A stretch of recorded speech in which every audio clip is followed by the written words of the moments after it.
Hai teman-teman, nama saya Desti Murniati Telembanua. Saya salah seorang mahasiswa di Prodi Ilmu Komunikasi semester 1 di Universitas Sari Mutiara Indonesia. Pada kesempatan ini, saya akan membahas tentang materi di Psikologi Komunikasi dari pertemuan pertama hingga sampai pada pertemuan terakhir. Baik, pada pertemuan pertama yaitu Psikologi Komunikasi. Psikologi komunikasi adalah ilmu yang mempelajari tentang tingkah laku manusia, baik secara individu maupun kelompok, melalui proses penyampaian pesan. Kemudian ada beberapa orang yang mengemukakan pengertian psikologi. Yang pertama, Darkir pada tahun 1993, kemudian yang kedua Muhyiddin Shah pada tahun 2001, kemudian yang ketiga Rahmat pada tahun 2018. Kemudian ada pun ciri-ciri pendekatan dalam psikologi komunikasi. Yang pertama, pendekatan filosofis, kemudian yang kedua pendekatan fisiologis, yang ketiga pendekatan psikofisis, yang keempat pendekatan antroposentris, yang kelima pendekatan fungsional, dan keenam pendekatan sains. Kemudian pada pertemuan kedua yaitu karakteristik manusia komunikasi. Adapun karakteristik manusia komunikasi yang pertama, mengenal diri sendiri, kemudian berkomunikasi dengan orang lain, kemudian yang ketiga, mengenal dan mengelola interaksi dengan orang lain. Adapun konsep psikologi komunikasi tentang manusia. Yang pertama, konsep psikoanalisis, kemudian konsep behaviorisme, kemudian konsepsi psikologi kognitif, dan konsep psikologi humanistis. Kemudian bentuk komunikasi. Adapun bentuk komunikasi yang pertama face-to-face interpersonal communication, yang kedua median communication, kemudian yang ketiga mass communication. Kemudian adapun teori Johari window, yang pertama area terbuka, kemudian blind self, kemudian hidden self, dan unknown self. Kemudian pertemuan ketiga yaitu sistem komunikasi intrapersonal. Komunikasi intrapersonal adalah suatu bahasa atau pikiran yang ada di dalam diri komunikator terhadap subjek yang tidak tampak. Contohnya berdoa kepada Tuhan.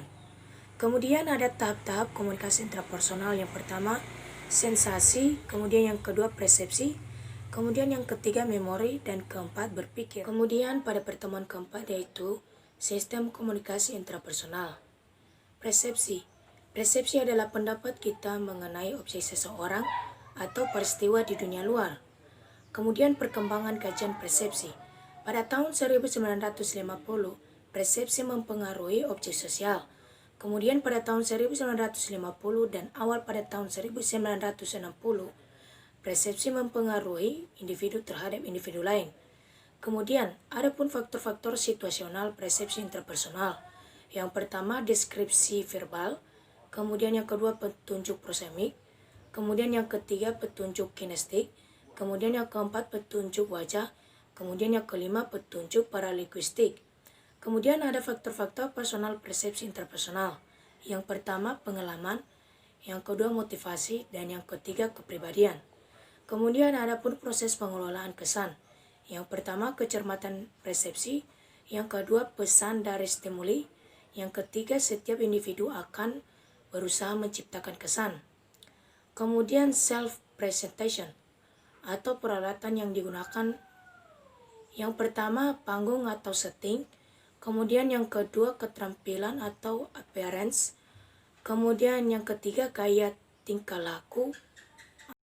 Kemudian pada pertemuan kelima yaitu sistem komunikasi intrapersonal. Yang pertama yaitu konsep diri. Menurut para ahli konsep diri yaitu gambaran, pandangan, keyakinan, dan penghargaan. Kemudian ada pun komponen konsep diri. Yang pertama, komponen kognitif dan komponen afektif. Kemudian ada pun faktor yang mempengaruhi konsep diri. Yang pertama yaitu orang lain, dan yang kedua adalah kelompok rujukan. Kemudian ada pun tingkah laku konsep diri pada komunikasi intrapersonal. Yang pertama, membuat yang dipenuhi sendiri. Kemudian yang kedua, membuka diri. Kemudian yang ketiga, percaya diri. Dan yang keempat yaitu selektivitas. Kemudian pada pertemuan ketujuh yaitu sistem komunikasi intrapersonal. Yang pertama, atraksi intrapersonal. Semakin tertarik kita pada seseorang, maka semakin besar kecenderungan kita untuk berkomunikasi dengan orang tersebut. Adapun faktor-faktor yang mempengaruhi atraksi intrapersonal. Yang pertama, faktor situasional, dan yang kedua yaitu faktor personal. Faktor-faktor personal yang mempengaruhi atraksi intrapersonal yang pertama yaitu kesamaan karakteristik personal, kemudian yang kedua harga diri yang rendah, yang ketiga tekanan emosional atau stres, kemudian yang keempat isolasi sosial. Kemudian faktor-faktor situasional yang mempengaruhi atraksi intrapersonal. Yang pertama yaitu daya tarik fisik, kemudian yang kedua reward atau ganjaran, kemudian yang ketiga familiarity, kemudian yang keempat proximity atau kedekatan, kemudian yang kelima kompeten atau kemampuan. Kemudian pada pertemuan ke-8 yaitu sistem komunikasi intrapersonal. Yang pertama hubungan intrapersonal. Adapun jenis-jenis hubungan intrapersonal yang pertama yaitu hubungan pertemanan, kemudian yang kedua hubungan sahabat, yang ketiga hubungan pernikahan, kemudian yang keempat hubungan keluarga, kemudian yang kelima hubungan ibu dan anak-anak. Kemudian adapun tahap hubungan intrapersonal. Yang pertama, perkenalan atau pertukaran informasi awal. Kemudian pendekatan atau pengumpulan data personal. Kemudian yang ketiga yaitu konfirmasi. Kemudian adapun faktor-faktor penyebab putusnya hubungan intrapersonal. Yang pertama, tidak percaya diri. Kemudian yang kedua, perubahan perilaku. Kemudian yang ketiga, kesalahan yang beruntun. Kemudian yang keempat, konflik yang berkepanjangan. Kemudian yang kelima, pada pertemuan ke-9 yaitu sistem komunikasi kelompok dan sistem komunikasi organisasi. Yang pertama, sistem komunikasi kelompok. Komunikasi kelompok adalah komunikasi yang berlangsung antara beberapa orang di dalam suatu kelompok tersebut. Adapun pembagian klasifikasi kelompok yang pertama yaitu kelompok primer dan kelompok sekunder. Kelompok primer dan kelompok sekunder ada beberapa bagian yaitu hubungan dalam kelompok primer lebih akrab, contohnya itu hubungan keluarga. Kemudian hubungan dalam kelompok sekunder tidak lebih akrab, contohnya organisasi. Kemudian perbedaan karakteristik komunikasi kedua kelompok tersebut dilihat dari kualitas. Kemudian yang kedua, in-group dan out-group. In-group adalah kelompok kita, sedangkan out-group adalah kelompok mereka. Perasaan in-group diungkapkan dengan kesetiaan.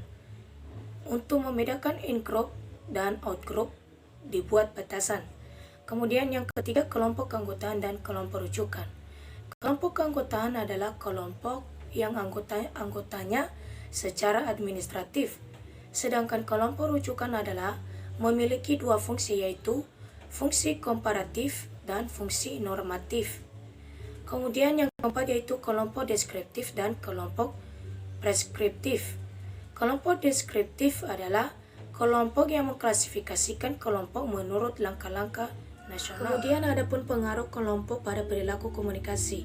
Yang pertama konformitas, yang kedua fasilitas sosial, kemudian yang ketiga polarisasi. Kemudian ada pun faktor-faktor yang mempengaruhi keefektifan kelompok. Yang pertama faktor situasional, kemudian yang kedua faktor personal. Kemudian ada pun bentuk-bentuk komunikasi kelompok. Yang pertama komunikasi kelompok deskriptif, yang kedua komunikasi kelompok preskriptif. Kemudian pada pertemuan ke-10 yaitu sistem komunikasi organisasi. Komunikasi organisasi adalah proses menciptakan dan saling menukar pesan dalam satu jaringan. Hubungan yang saling tergantung sama lain. Kemudian ada pun model komunikasi organisasi. Yang pertama yaitu model komunikasi linear atau unwind communication. Kemudian yang kedua yaitu model komunikasi interaksional. Kemudian yang ketiga yaitu model komunikasi transaksional. Kemudian ada pun arus pesan dalam komunikasi organisasi. Yang pertama yaitu downward communication. Ada pun beberapa bagian downward communication. Yang pertama yaitu memberikan instruksi. Kemudian yang kedua penjelasan diri pimpinan. Kemudian yang ketiga penyampaian informasi. Kemudian yang keempat pemberian. Kemudian arus pesan dalam komunikasi organisasi yang kedua yaitu upward communication. Yang pertama penyampaian informasi tentang pekerjaan. Yang kedua penyampaian informasi tentang persoalan pekerjaan. Kemudian yang ketiga penyampaian saran perbaikan. Dan yang keempat yaitu penyampaian keluh dari bawahan. Kemudian arus pesan dalam komunikasi organisasi yang ketiga yaitu horizontal communication. Yang pertama memperbaiki koordinasi tugas. Kemudian yang kedua, saling berbagi informasi. Yang ketiga, upaya pemecahan masalah. Yang keempat, upaya pemecahan konflik. Yang kelima, membina hubungan melalui kegiatan bersama. Demikianlah pembahasan materi dari saya. Semoga bermanfaat bagi kita semua. Saya ucapkan terima kasih.